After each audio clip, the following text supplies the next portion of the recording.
I watched my brother's face go completely still the moment the notary said my name. Not embarrassed, not surprised, just still. The way a person goes still when they realize too late that they've been playing a game they didn't know the rules of. He looked at me across the boardroom table, our grandfather's lawyer between us, a stack of documents neither of us had seen before, and I thought, this is the moment. This is the one I spent 3 years building toward, quietly without telling anyone. I should back up. My grandfather built Ashworth Construction from nothing. He started in Sudbury in the late 60s with a second-hand backhoe and a reputation for showing up exactly when he said he would.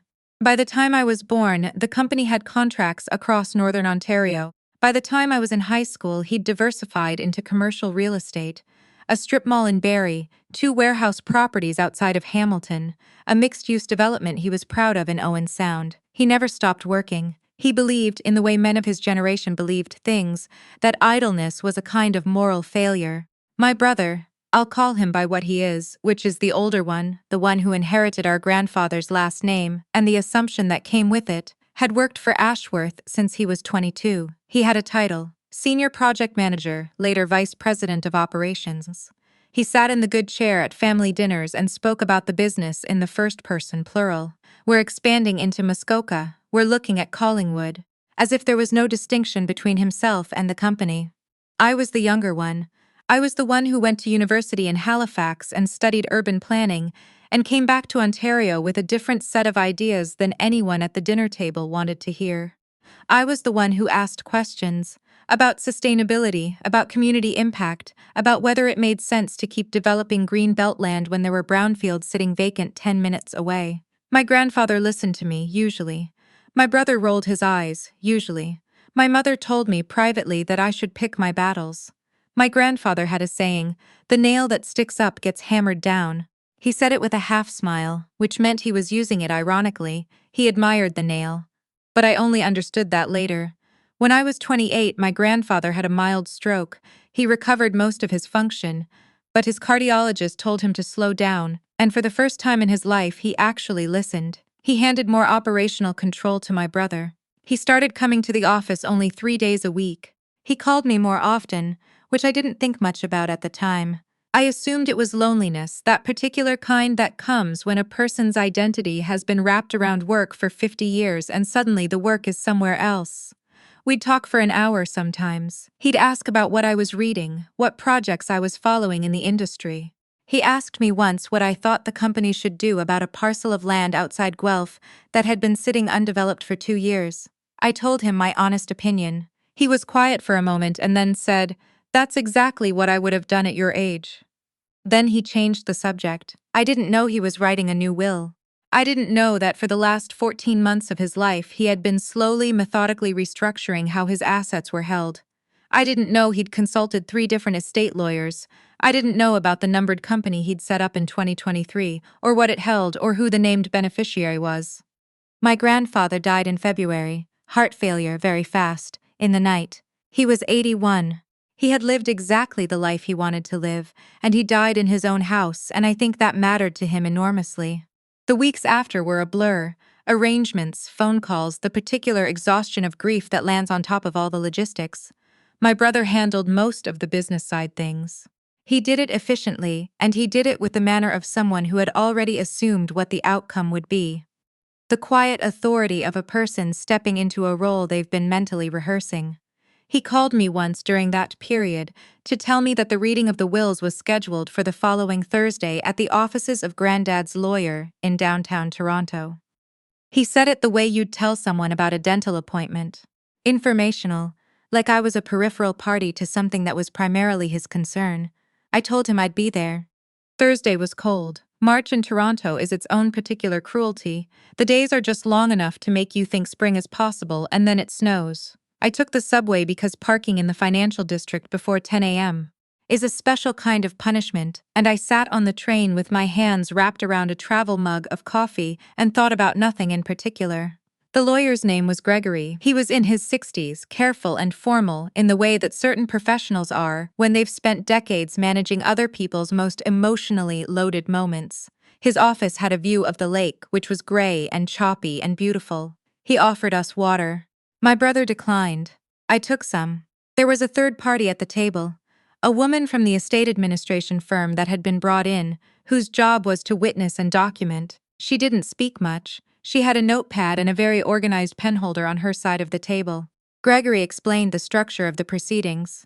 He said there were several documents, that some had been prepared recently, that he wanted to take us through everything systematically before we asked questions. My brother nodded and said he appreciated the thoroughness. He had his elbows on the table and the posture of a man who expected good news. The first part of the will was what anyone would expect.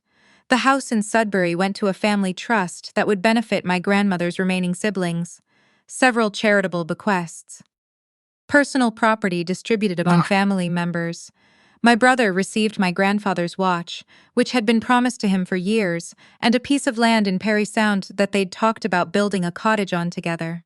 My brother's posture relaxed further. He put his hands flat on the table. He had the look of someone settling in. Then Gregory said, "There is a second instrument, registered in December of last year, pertaining to the commercial assets and the operational holdings of Ashworth Construction Limited and its affiliated numbered companies." My brother sat forward slightly.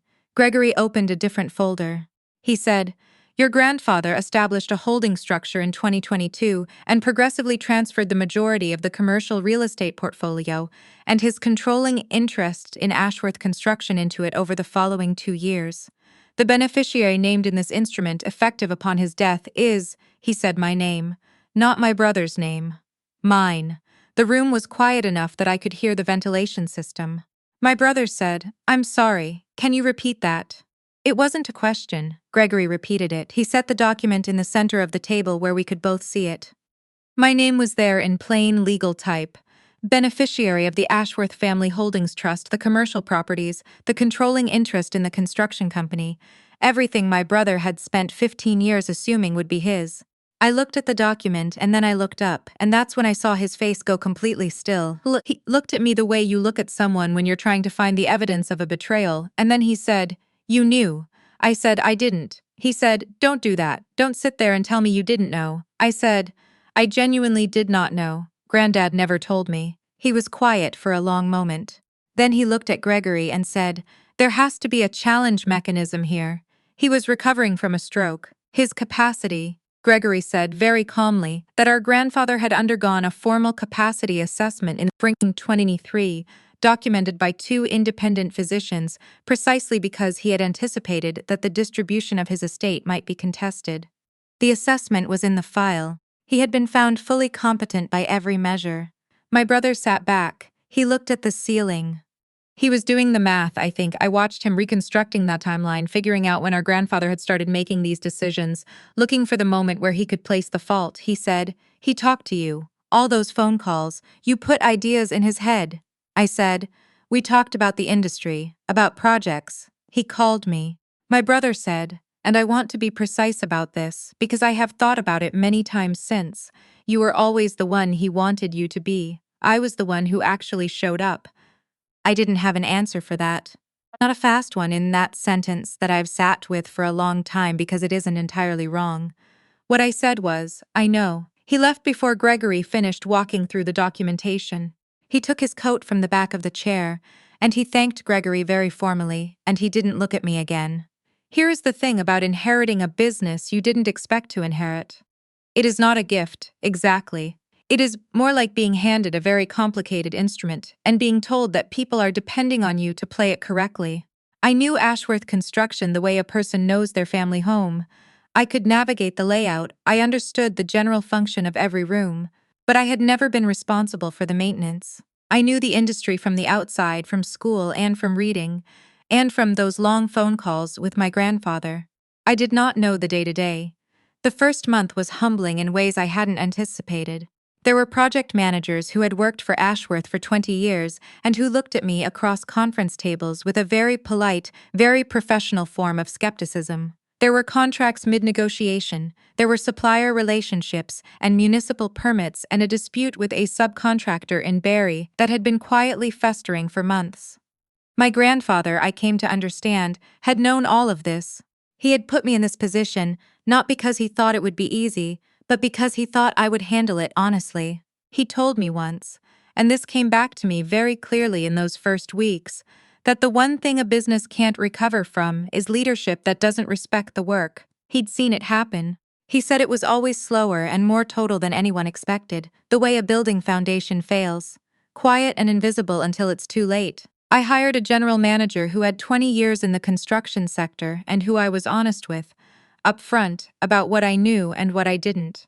Her name is a private thing I won't put into this story, but she looked at me during our first meeting and said, "Are you willing to listen?" And I said yes. And she said, "Then we'll be fine." I also called my brother. He didn't answer the first time, or the second. The third time he picked up and he didn't speak, and I said, "I'm not calling to gloat. I want you to know that I am aware of what you built here and I have no interest in dismantling it. If you want a role in this company, there is one for you. On terms we'd have to discuss. But it's there," he said. "I'll think about it." He did think about it. It took him 4 months. But he came back, and the conversation we had, at a coffee shop near his apartment in the West End, neutral ground, was the most honest one we'd had since we were teenagers arguing in the back seat of our parents' car.